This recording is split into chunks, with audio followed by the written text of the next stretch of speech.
எல்லாரும் எப்படி இருக்கீங்க? ஃபர்ஸ்ட் ஆஃப் ஆல் நான் உங்கள் எல்லாருக்கிட்டையும் சாரி கேட்டுக்கிறேன். சாரி, என்னோட ஒரு பர்சனல் ரீசன்னால் என்னால் வீடியோ இவ்வளோ நாளாக அப்லோட் பண்ண முடியல. இனிமேல் கரெக்டாக வீடியோ வந்துடும். அதுக்கான போஸ்ட்டும் நான் போட்டிருந்தேன். இன்றைக்கி டே 20க்கான டாஸ்க்கு பார்க்கலாம். இன்னும் 2 நாள் உள்ள டாஸ்க் இருக்குது, 20யும் 21ம். 20க்கான டாஸ்க் என்னன்னு பார்க்கலாம். நம்ம செல்ஃப் ஹீலிங் பண்ண போகிறோம் இன்றைக்கி. ஏன்னா எல்லாருமே நம்மளுக்குள்ளே ஏன் மேனிஃபெஸ்டேஷன் நடக்கலைன்னு யோசிச்சுக்கிட்டே இருக்கோம். நம்மளுக்குள்ளே இருந்த நான் பாசிட்டிவாக இருக்கேன், கொஞ்சம் நேரம் பாசிட்டிவாக இருக்கேன், அதுக்கப்புறம் எனக்கு நெகட்டிவ் வந்துடுது அப்படி யோசிச்சுட்டே இருக்கோம். அதுக்கெல்லாம் ரீசன் என்ன தெரியுமா? நம்மளுக்குள்ளே இருக்க நம்மளுக்குள்ளே இருக்க நெகட்டிவ் தாட்ஸு. அதை நம்ம எப்படி ஹீல் பண்ணுறதுன்னு பார்க்கலாம். நம்மளுக்குள்ளே ஒரு பாஸ்ட் ட்ராமா, நம்மளுக்குள்ளே இருக்க வலி, கோவம், இது எல்லாத்தையும் நம்ம ரிலீஸ் பண்ணால் தான் நம்மளோட மேனிஃபெஸ்டேஷன் சீக்கிரம் நடக்கும். சில பேருக்குலாம் எவ்வளோ மெத்தட், எத்தனை டெக்னிக் ட்ரை பண்ணாலும் அவங்களுக்கு அது ஒர்க்கே ஆகாது. அப்போ என்ன சொல்லுவாங்க? மேனிஃபெஸ்டேஷன்லாம் போய், லா ஆஃப் அட்ராக்ஷன் போய் அந்த மாதிரி சொல்லுவாங்க. அது எல்லாமே நம்மளோட வைப்ரேஷன் தான். நீங்கள் சின்னது கேட்கும்போது கிடச்சிரும். இப்போ ஒரு சாப்பாடு, எக்ஸாம்பிளுக்கு ஒரு பிரியாணி, இந்த மாதிரி நீங்கள் கேட்கும்போது கிடச்சிரும். இல்லை வெளியில் போகணும், இந்த மாதிரி கேட்கும் போது கிடச்சிரும். இல்லை ஒரு பர்சன் கிட்டேருந்து சின்ன மெசேஜ் மட்டும்னா அந்த மாதிரி விஷயங்கள் உங்களுக்கு கிடச்சிரும். நீங்கள் கொஞ்சம் பெரிய கோல் ஆசைப்படும் போது நீங்கள் நம்மளுக்குள்ளேயும் ஹீல் பண்ணிக்கணும். ஏன்னா நம்மளுக்குள்ளே நிறைய பாஸ்ட் ட்ராமாஸ் இருக்கும். அதை ஃபுல்லாக நம்ம ஹீல் பண்ணணும். அதை ஃபுல்லாக நீங்கள் ஹீல் பண்ணாதான் உங்களுக்கு உங்கள் மேனிஃபெஸ்டேஷன் ஒர்க் ஆகும்.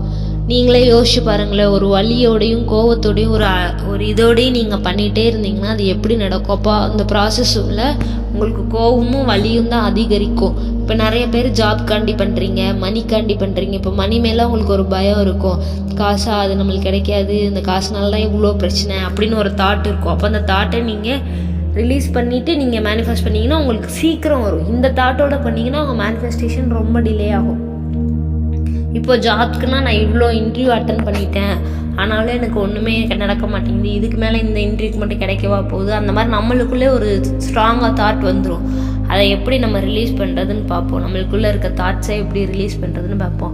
நீங்கள் ஃபஸ்ட்டு ஒரு அமைதியான இடத்துல உட்காந்து கேளுங்க உங்ககிட்டே, ஏன் நடக்க மாட்டேங்குது அப்படின்னு கேட்டிங்கன்னா உங்கள் ஆள் மனசே உங்களுக்கு பதில் சொல்லும். ஆமாம், நம்ம இத்தனை வாட்டி ட்ரை பண்ணிட்டோம்ல, இனிமேல் அது எப்படி நடக்கணும். ஸோ நீங்கள் சொல்லுங்கள், இத்தனை வாட்டி ட்ரை பண்ணது அது ஒரு பாஸ்ட்டு, இனிமேல் நான் பண்ணுறது கண்டிப்பாக ஒர்க் அவுட் ஆகும் அப்படின்னு உங்களுக்குள்ளே செல்ஃபாக பேசுங்க. இல்லை, இத்தனை வாட்டி நான் ஏதோ மிஸ்டேக் பண்ணிட்டேன், அதனால நடக்கலை, சாரி, இனிமேல் நம்ம பண்ணலான்னு சொல்லி உங்களுக்குள்ளே மோட்டிவேட் பண்ணுங்கள். உங்களால் முடியும் அப்படின்னு. நீங்கள் எப்போல்லாம் வீக்காக டயர்டாக ஃபீல் பண்ணுறீங்களோ அப்போல்லாம் இந்த ஒரு சின்ன டிப்பை வச்சுக்கோங்க. நீங்கள் சொல்லுங்கள், yes, I have that power, என்னால் முடியும், என்கிட்ட அந்த சக்தி இருக்குது, என்னால் முடியும் அப்படிங்கிற வார்த்தையை நீங்கள் அடிக்கடி சொல்லிகிட்டே இருங்க. உங்களுக்கு அது சூப்பராக ஒர்க் ஆகும். உங்களுக்கு தடைப்பட்டிருக்க எல்லா காரியமும் நடக்கும். கொஞ்சம் கொஞ்சமாக நீங்களும் செல்ஃப் ஹீல் ஆவீங்க. உங்களுக்குள்ளே நீங்களே உங்கள் மனசுக்கிட்ட பேசுங்க. என் கோவம்லாம் வெளியில் போயிடுச்சு, என் பயம்லாம் வெளியில் போயிடுச்சு, நான் சந்தோஷமாக பாசிட்டிவாக இருக்கேன் அப்படின்னு நீங்கள் பேசுங்க. கண்டிப்பாக இந்த மெத்தட் கண்டிப்பாக எல்லாருக்கும் ஒர்க் அவுட் ஆகும். செல்ஃப் டாக் தாங்க இது. உங்களை செல்ஃப் ஹீல் பண்ணுறதுக்கு செல்ஃப் டாக். ஃபஸ்ட்டு நம்ம செல்ஃப் ஹீல் பண்ணால் தான் நம்மளோட எந்த ப்ராசஸாக இருந்தாலும் ஃபாஸ்ட்டாக வேலை செஞ்சு சீக்கிரம் முடியும். அப்புறம் புலம்புறதை நிறுத்திடணும். எனக்கு அது நடக்கலை, இது நடக்கலை, நம்மள்கிட்ட நிறைய விஷயம் இருக்குது, அதுக்கே நம்ம நன்றி சொல்லிட்டு வரும். எனக்கானது வந்துக்கிட்டே இருக்குது, நன்றி அப்படின்னு சொல்லி நம்ம ஒரு ஸ்ட்ராங்கான கான்ஃபிடென்ட்டை உருவாக்கணும். நம்ம பழசை நினச்சி புலம்பக்கூடாது, எதுவும் பண்ணக்கூடாது. அப்படி இருந்தாலே நம்மளுக்குள்ளே ஆட்டோமேட்டிக்காக எல்லாமே அட்ராக்ட் ஆகி வரும். இதை நீங்கள் ட்ரை பண்ணுங்கள் லைஃப்பில். எப்போல்லாம் நீங்கள் ரொம்ப டயர்டாக ஃபீல் பண்ணுறீங்களோ அப்போல்லாம் அந்த வார்த்தையை சொல்லுங்கள், என்னால் முடியும், என்கிட்ட அந்த பவர் இருக்குது அப்படின்னு சொல்லுங்கள். பாசிட்டிவான வார்த்தைகளை பேசுங்க. நம்ம லா ஆஃப் அட்ராக்ஷன் பற்றி கிளாஸஸ் எடுத்துகிட்ருக்கோம், கவுன்சிலிங் கொடுத்துட்ருக்கோம், எல்லாமே ஃப்ரீ தான். உங்களுக்கு வேணும்னா, உங்களுக்கு வேறு எதுவும் டவுட் இருந்துச்சுன்னா நீங்கள் மேலே தெரிகிற கான்டாக்டுக்கு மெசேஜ் பண்ணுங்கள். ஒன்லி வாட்ஸ்அப் தான், நார்மல் கால் கிடையாது. நீங்கள் மெசேஜ் பண்ணுங்கள், நாங்கள் ரிப்ளை பண்ணுவோம். Thank you universe.